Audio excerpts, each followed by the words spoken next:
नमस्कार साथियों। सोनम वांगचुक आखिर लद्दाख चले गए। लद्दाख की जमीन पर ही वे बड़े हुए। वहाँ की ठंड से भरी हवा में सांसें ली, तरह तरह के प्रयोग किए। उन्होंने बच्चों के लिए ऑपरेशन न्यू होप कार्यक्रम चलाया तो सैनिकों और आम लोगों के लिए कृत्रिम ग्लेशियर का निर्माण किया।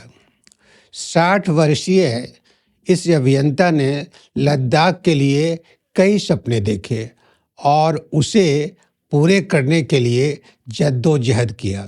जाने से पहले वे राजघाट पहुंचे। उन्होंने गांधी जी को याद किया और कहा कि गांधी जी के द्वारा बताए गए रास्ते आज भी प्रासंगिक हैं। गांधी जी दूसरे को दुखी नहीं करते थे, बल्कि दुख सहकर हृदय परिवर्तन करना चाहते थे। उन्होंने भारत की जनता का भी धन्यवाद किया। वे कॉकरोच जनता पार्टी से क्यों जुड़े, कैसे जुड़े, इस पर बहुत चर्चा हो चुकी है। दरअसल सोनम वांगचुक को एक आदमी के बतौर समझने की कोशिश करनी चाहिए। वे लद्दाख के निवासी हैं, जहां शून्य से भी नीचे का तापमान रहता है। जिस समय वो दिल्ली के जंतर मंतर पर अनशन कर रहे थे, उस वक्त दिल्ली का तापमान 44 डिग्री सेल्सियस था। भीषण ठंड से भीषण गर्मी का सफ़र। यह सफ़र सामान्य तो नहीं रहा होगा। सामान्य लोग, साधारण लोग 2-3 दिन भूखे रहने के बाद लटपटाने लगते हैं। उन्होंने 26 दिनों तक खाना नहीं खाया। उनका वजन 11 किलो घट गया। लोग उनके लिए चिंतित थे। वे खुद भी चिंतित रहे ही होंगे। सफ़ेद कपड़ों में ढांपकर जब उन्हें पुलिस जंतर मंतर से उठाकर ले गई तो वे परस्पर विरोधी बयान देते रहे। यहाँ तक कि 20 जुलाई को जब संसद मार्च होने वाला था, तब उस सुबह उन्होंने हस्तलिखित बयान जारी किया। अस्पताल के बिस्तर पर लेटे लेटे उनका दिमाग कुंद तो नहीं पड़ा होगा। वे संसद मार्च के दौरान होने वाली अनहोनी के बारे में जरूर सोचते होंगे। वे अस्पताल में थे, वे बाहर जा भी नहीं सकते थे। उन्होंने ही संसद मार्च का कॉल दिया था।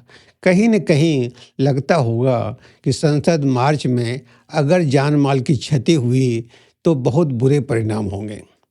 जब उन्होंने जेपी नड्डा के हाथों भूख हड़ताल तोड़ी तो कहा भी कि वे डर गए थे और उन्हें आशंका थी कि सरकार भीषण कार्रवाई करेगी। वे कभी सरकार की ओर झुकते नजर आए तो कभी आंदोलनकारियों की ओर। गांधी खुद कभी अंग्रेजी सरकार के प्रति नरम हुए तो कभी कठोर। क्या सोनम वांगचुक गांधी को दोहरा रहे थे? जो लोग घर में बैठकर आकलन करते हैं, वे आंदोलन की परेशानियों को नहीं समझते।